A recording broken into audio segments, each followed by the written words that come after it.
A bitter pill to swallow for pharmacists. Many are clinging on to their businesses as financial woes leave them struggling to stay afloat. Dan has a new lease of life, but thousands of addicts are missing out on specialist support. Cut off the landslide that's causing havoc and a near 2-hour diversion for locals. And avoiding déjà vu, can Wales bounce back from their opening disaster to give the French a fight?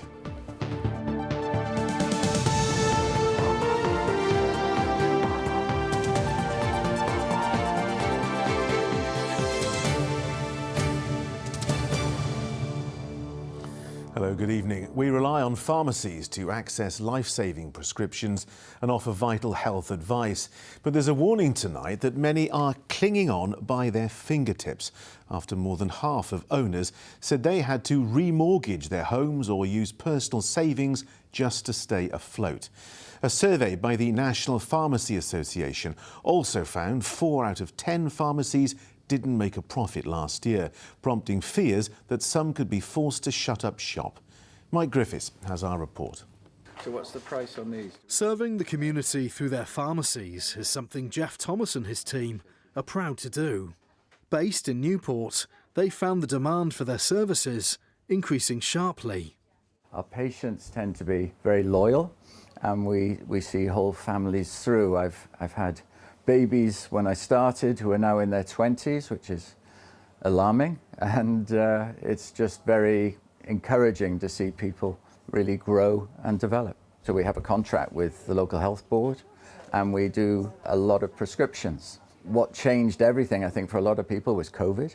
So our delivery service went through the roof, and since COVID that hasn't really tailed off. It's stayed at quite a high level. Delivery service is not funded at all by Welsh Government.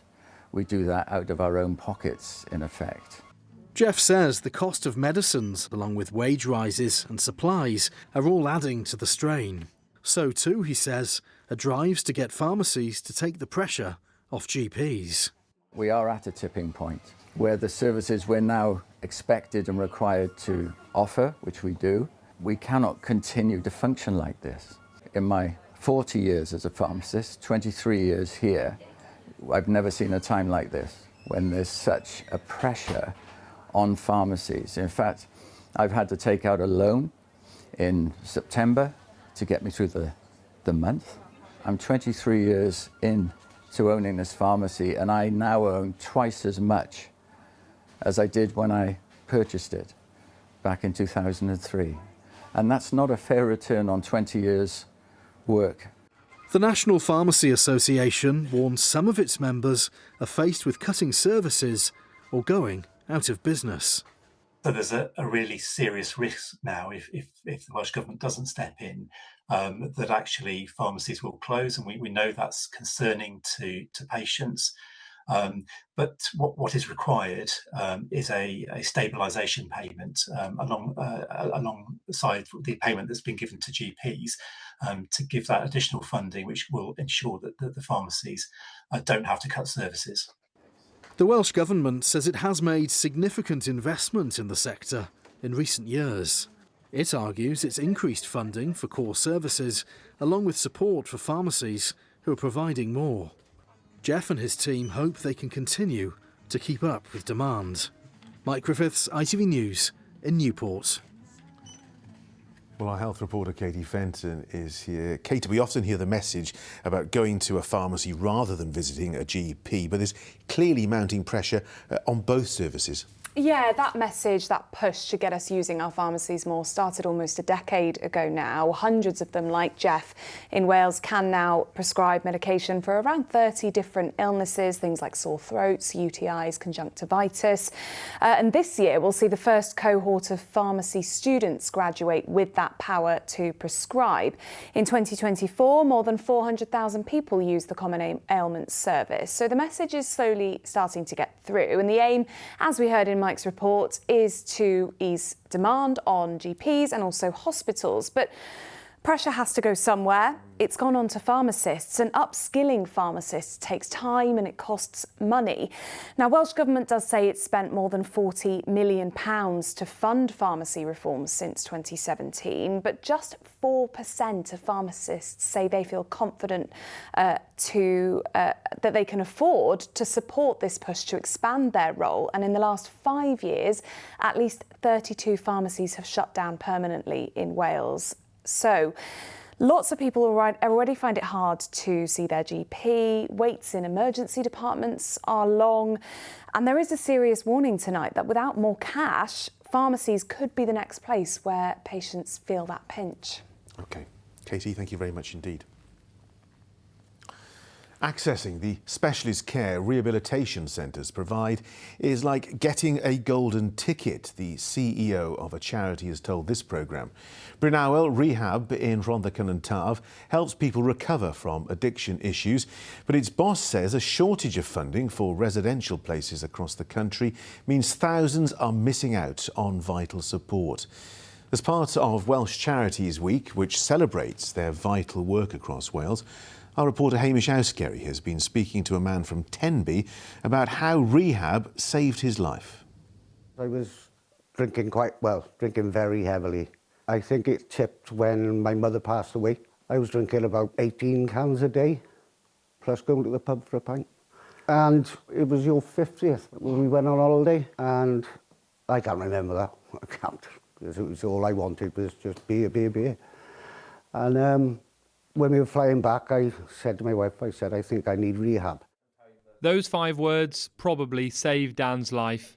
His wife Paula felt that coming here to Brynawel, a residential rehab centre in Llanharan near Bridgend, was his last chance. I didn't know if he'd be coming home on his own 2 feet or in a box. It was that bad when Dan came in. As the weeks went on, it got so uplifting. Do you feel like this place has given you your husband back? Absolutely, because he was lost for a long time before. Without a drop of alcohol since he left here in December 2023, Dan is now able to help others with their own recovery. So there is hope out there. There is definitely hope out there. His experience, a reassurance to others currently in rehab here that recovery is possible with the right support. When you're home, you're still recovering. But that can be hard to access. The money given by Welsh Government every year specifically for rehab only pays for around 7 or 8 people in any health board area to come to a place like this. Thousands and thousands of people are missing out. You hear the mantra, you need to have tried everything else and failed before we'll consider you for residential rehab. The people who often do really well in rehab are either people who are quite early on, if you like, in their substance using career, or quite late and becoming, perhaps physically and mentally very unwell. So even early on, there's a lot to play for. In response, the Welsh Government says it invests more than £67 million to improve support services for those affected by drug and alcohol misuse, focusing on prevention, treatment and recovery support. In a statement, it said residential rehabilitation and inpatient detoxification play an important role in helping service users secure their long-term recovery, and for that they provide £2 million ring-fenced annually. As for so many who come through the doors here, rehab has given Dan a second chance at life. What does it mean to you that that was provided to you by a charity? It means the world. Getting my family back, realising the mistakes I'd made, and there was a lot of them. The best things happened to me, that's all I can say, really. Best thing, well, apart from marrying my wife and my kids, but... Brynawel has actually given us the whole of the family back. New lease of life. New lease of life, absolutely. Yeah. Fantastic. Hamish Auskerry with that report. Senior Welsh Conservatives have come out fighting despite being hit by poor polling and a string of defections to Reform UK. Kemi Badenoch and Darren Miller used speeches at the party's conference in Llandudno to attack opponents and urge their supporters to battle for every vote in May's Senedd election. Our political editor Adrian Masters joins us now live from Llandudno. Adrian, a rallying cry then from this conference, but will it really make a difference? John, the Welsh Conservatives meeting here think so, and they hope so. But they know what they're up against. They see the same polls that we talk about, and they know that there's been that string of defections that I've been reporting on. And on that, when I spoke to the UK leader, Kemi Badenoch, well, this is what she said about that. If people don't believe in our Conservative values, if they just want to run to a party that's all about showbiz rather than actually doing the work of public service, they are welcome to leave. But for Darren Miller, it was two of his closest aides recently. There's personal staff. That's a blow, isn't it? I think people are more interested in what the government is doing than what's happening inside Darren Miller's office. What I've said is that the people who don't belong in our party are leaving. That is part of the work that I'm doing. Well, I'm glad to say that I'm joined by the Welsh Conservative leader, Darren Miller, here at Llandudno. You just heard Kemi Badenoch say that people are more interested or not interested in what's happening in your office. I understand that, but it does seem to suggest that things are perhaps going wrong. People are more interested in the scandals engulfing the UK Labour Party, with the appointment of Peter Mandelson as the ambassador to the US, even though he was still in friendly contact with a convicted paedophile, than they are this issue. People can be interested in the two things, and if people are leaving your close staff, doesn't that look like rats from a sinking ship? Absolutely not. Look, people are talking to me about the problems and challenges that Wales faces, and that's what we're setting out, is a credible plan to fix those problems here at our conference in Wales.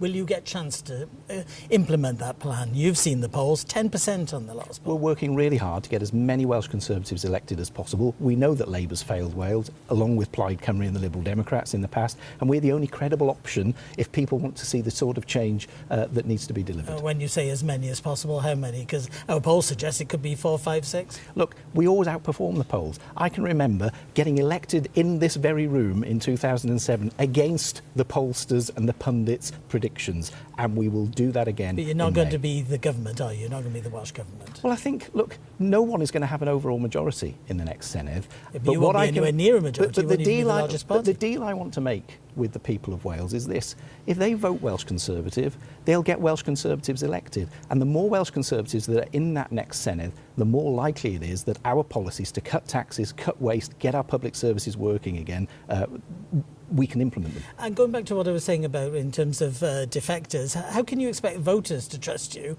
if up until recently, members of your own party You know what? How can anybody expect voters to have any confidence in reform when those people were very clearly speaking out against reform just a few weeks ago? So look, I'm very confident in the very strong team that I've got in the Senedd. We're working hard, working our socks off to communicate our messages across Wales. Will that message get through? It is getting through. The polls are turning, they're closing. People like what we've got to say, they love our policies, and we've got to make sure that we turn as many of them out in May as possible. Do you think you can be First Minister? I think it's entirely possible, yes.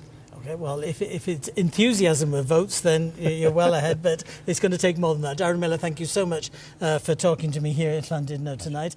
And John, there is an uphill struggle for the Welsh Conservatives, and time is ticking away. That election will be, well, less than 3 months now. OK, Adrian in Llandudno, thanks very much indeed. Still to come, Ruth is here, and I've heard there's some good weather news on the way. Well, yes, but I think it depends on what you mean by good. But if, well, cold and crisp is your thing, then tomorrow is the day for you. I do also have up my sleeve a tale of times gone by. The story of a former village that gave a warm welcome to families from Poland after the Second World War.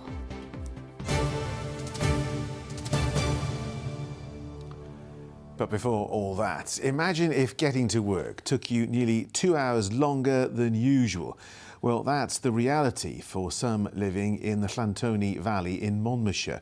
A landslide brought on by recent stormy weather has blocked the main route, forcing locals to take a bumpy mountain road diversion. Residents are calling for urgent repairs, as our rural affairs and climate correspondent Hannah Thomas has been finding out. A riverbank collapse on the side of a main road. Monmouthshire Council say it's not safe to drive past, so more than 100 residents in the Llantoni Valley now have just one way to get in and out of their homes. The only option they've left us is to drive out over the Gospel Pass, which is the highest road in Wales that you can actually drive. and it can quite often be nice weather here, but they've promised us snow and ice for this weekend, tonight and again on Saturday night. So if anybody attempts to drive over the road tomorrow morning, it's going to be treacherous. This is how the Llantoni Valley looks in the peak of summer sunshine. Bryony Gittins farms next to the Llantoni Priory. She has visitors booked to stay for Valentine's weekend, and her sheep are about to start lambing, but nobody can get here in a big vehicle. Guests are supposed to be coming in and half-term week, so huge disruption. 850 sheep, most of which are pregnant. I need regular food supplies coming in, essential supplies. In 10 days' time, I run out of food. Monmouthshire County Council says it recognises the disruption and that it's initiated investigation work in order to move forward with the situation. So for the time being, residents will have to make do with driving on this for 2 hours to get to Abergavenny.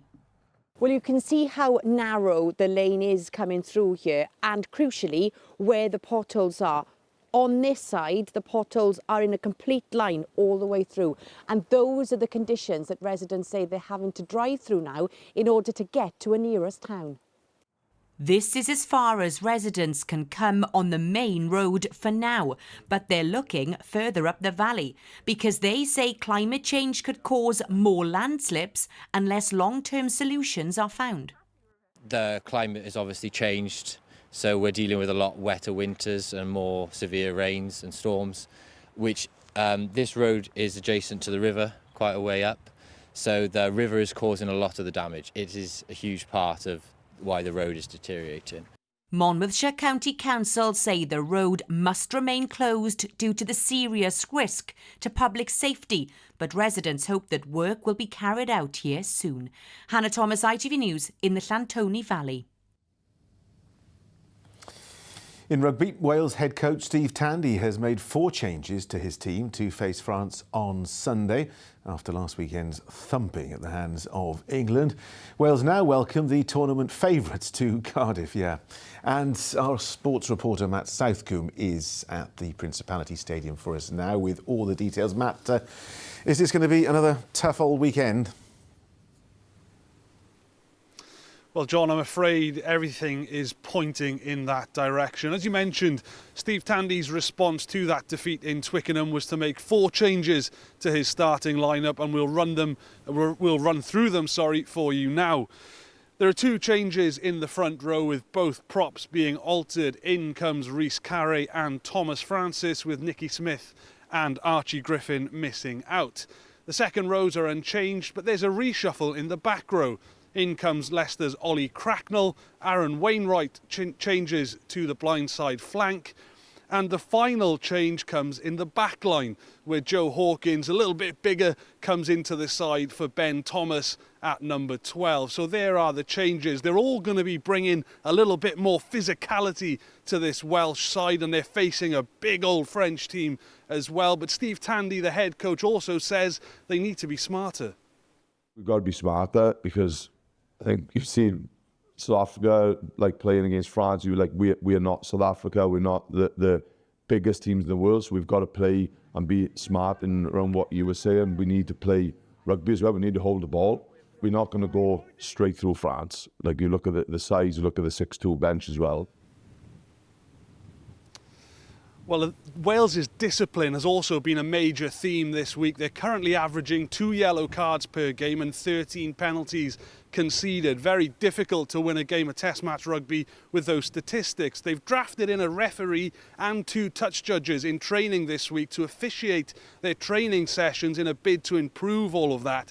But head coach Tandy is concerned that referees are beginning to develop what he calls a natural bias against Wales.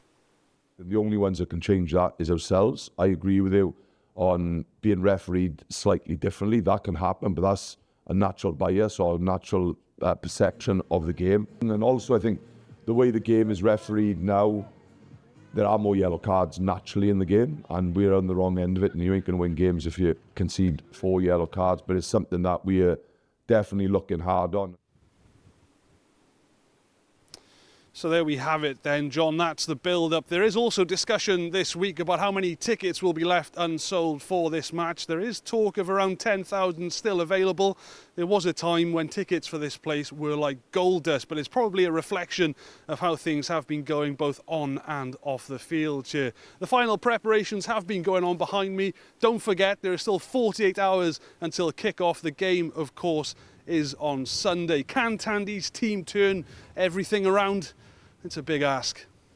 OK, Matt, at the Principality Stadium, thanks very much indeed. You're watching Wales at 6, but on after us, it's the ITV Evening News. Here's what's ahead. Coming up on the ITV Evening News, in a massive blow to the Home Office, judges say the ban on Palestine action is unlawful. There were celebrations outside the High Court, but the group is still a prescribed terror group.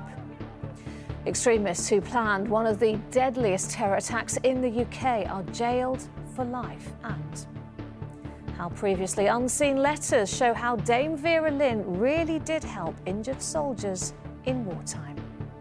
Join me for those stories and more at 6:30. Now, for almost 60 years, the village of Penley near Wrexham was home to a very special community, families from Poland who forged a new life for themselves after World War II.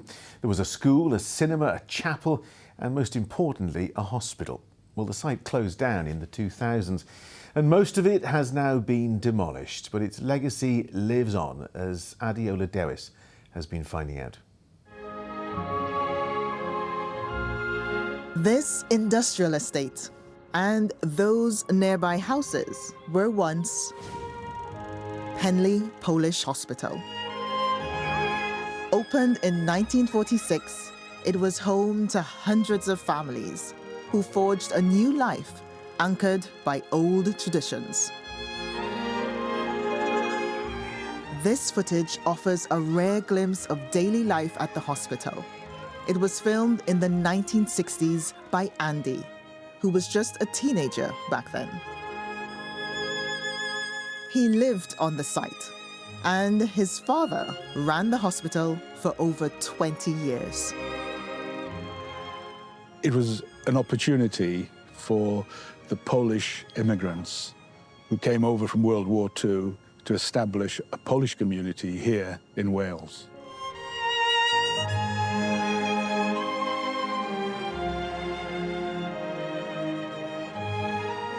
Two children who also grew up on the hospital site were Henrik and Jaja.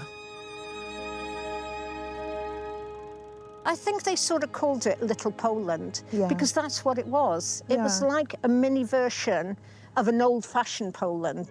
And the old Poland has lots of religious traditions. You know, the Polish church culture is very much geared around festivals. And my parents would make beautiful Polish traditional costumes they used to wear during these festivals. This place had some great significance in the history of, you know, how communities can come together and work together. I came here on my own when I knew the hospital was closing. I just came to say a prayer. Yeah, sad. My parents passed away here, so when it closed, I found out that it was closing, so I just came just to have a look and went away with some happy memories. The Polish camp is unique. It was so unique. As time goes on, it's very sad that a lot of people forget, don't they? And you can see more on the story of Penley and its extraordinary people on tonight's episode of Vanished Wales. That's here on ITV1 Wales at 7 p.m. Not long to wait. Ruth joins me now. What's the weather got in store for us this weekend? Any treats? Well, I would certainly say stay in tonight. Just keep warm, because actually it's going to turn bitterly cold. It's been cold out there all day today, hasn't it? But temperatures are going to plummet over the next few hours. Now, we've had wet weather out there today, and I know I keep saying this, I sound like a stuck record, but at this time of the year, cold air and rain where the two meet, we get sleet, snow. We also get icy stretches as well. And the whole of Wales currently covered by a warning for ice. For just that, where we've had showers today, possibly on more untreated road surfaces, it could be a little bit tricky. That warning runs until 10 o'clock tomorrow morning. But by way of compensation, we'll skip through all of that yucky stuff and talk about tomorrow morning. I said it yesterday, set your alarms for around about 7:30 in the morning, because that's when the sun tends to rise across much of Wales, general time. And there will be lots of sunshine, really, really bright blue skies. However, not going to last for too long. There's the bad bit, so make the most of tomorrow morning. We've got more cloud, more rain, more strong winds, and possibly more snow then through Saturday night. And Sunday is just a little bit, well, business as usual, slightly less cold. But yes, my advice would be make the most of that sunshine. A one-day offering only. Here are the details.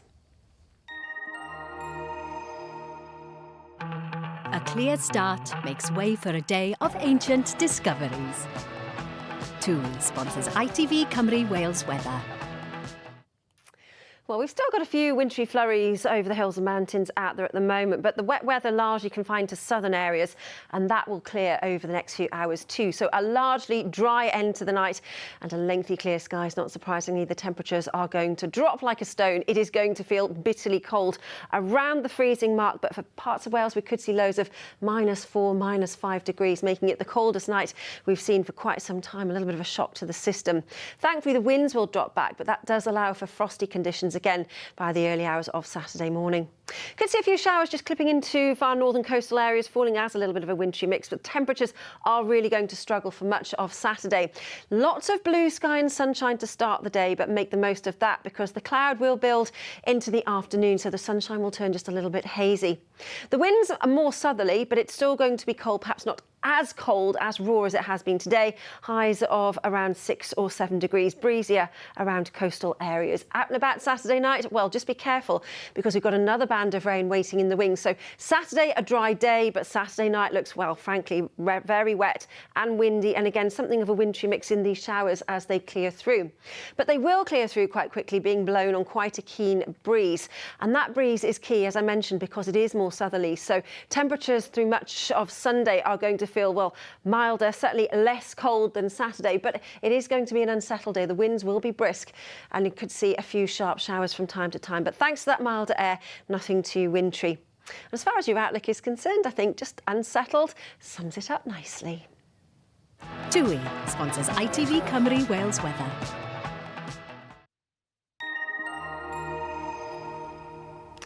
The best advice ever that's just come from Lynn, one of our staff here, is wear extra socks. I think that's genius. Get us all through. Words to live by. I've got to nip out and get those garage flowers for Valentine's Day. Don't you forget, Mr. Hill. It's going to be cold. That's it. Katie Fenton will have the late update after the ITV News at 10. But from Ruth and me and all the team, thanks for watching this week.